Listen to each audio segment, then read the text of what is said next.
Hi hello అండి, అందరూ బాగున్నారా? నేనండి మీ కపిల.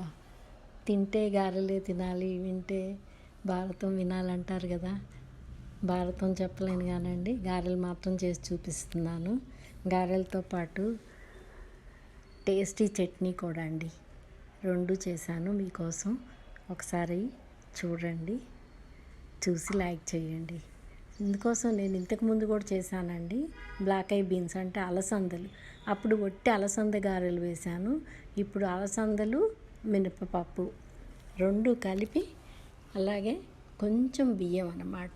2 కప్పులు అలసందలు, 1 కప్పు మినపగుళ్ళు, చారెడు బియ్యం వేసి ఒక 4-5 గంటలు నానబెట్టుకోవాలండి. శుభ్రంగా కడిగేసి కోర్సుగా దాన్ని గ్రైండ్ చేసుకోవాలి. ఆ పిండిలో జీలకర్ర, 2 స్పూన్లు చిన్న స్పూన్లు కారం, తర్వాత 2 స్పూన్లు ఆయిల్, టేస్ట్కి సరిపడా ఉప్పు వేసి కలుపుకోవాలండి. తర్వాత కరివేపాకు, కొత్తిమీర అవి ఎంత ఎక్కువ వేస్తే అంత టేస్టీగా ఉంటుందండి. అవన్నీ వేసాను. తర్వాత సన్నగా తరిగి పెట్టుకున్న ఉల్లిపాయ ముక్కలు, తర్వాత 2 పచ్చిమిరపకాయలు, చిన్న ముక్క అల్లం అది కూడా చిన్నగా తరుక్కున్నాను. అవి కూడా వేసేసి 2 స్పూన్లు ఆయిల్ కూడా వేస్తున్నానండి. ఆయిల్ వేస్తే కొంచెం క్రంచీగా అనిపిస్తాయి అన్నమాట ఉల్లిపాయలు.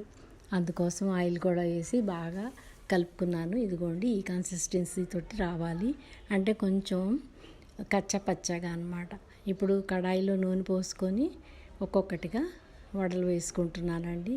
ఇవి చాలా కమ్మగా ఉంటాయి, ఆరిపోయినా కూడా కరకరలాడుతూ ఉంటాయండి ఈ వడలు. ఇవి ప్రోటీన్ రిచ్ వడలండి, మీరు కూడా ట్రై చేయండి. ఇవి ఒట్టి తిన్నా కూడా బాగుంటాయి, కానీ నేను చట్నీ కూడా చేశానండి. చట్నీ నేను ఇంతకుముందు చూపించిందే, కాకపోతే ఇప్పుడు ఇందులో చేంజ్ ఏంటంటే ఒక 10 దాకా పచ్చిమిరపకాయలు తీసుకున్నానండి. ఆ పచ్చిమిరపకాయలు నూనెలో వేయించక్కర్లేదండి. ఇప్పుడు అదే చేంజ్ అనమాట, పచ్చియే డైరెక్ట్గా వేసేయచ్చు. అలా కొద్దిగా చింతపండు, వేయించిన పల్లీలు, తర్వాత ఒక కొబ్బరి చిప్ప, 1 కప్పు పుట్నాలు, టేస్ట్కి సరిపడా సాల్ట్ వేసి మిక్సీ పట్టుకున్నానండి. తర్వాత తాలింపు కోసం ఆవాలు, మినపప్పు, జీలకర్ర అవన్నీ వేసి తాలింపు పెడుతున్నాను.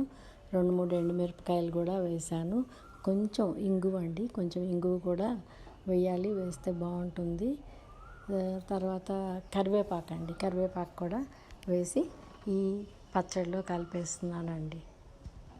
చాలా బాగుంటుందండి ఇది. అన్ని దోశల్లోకి, ఇడ్లీల్లో కూడా చాలా బాగుంటుంది.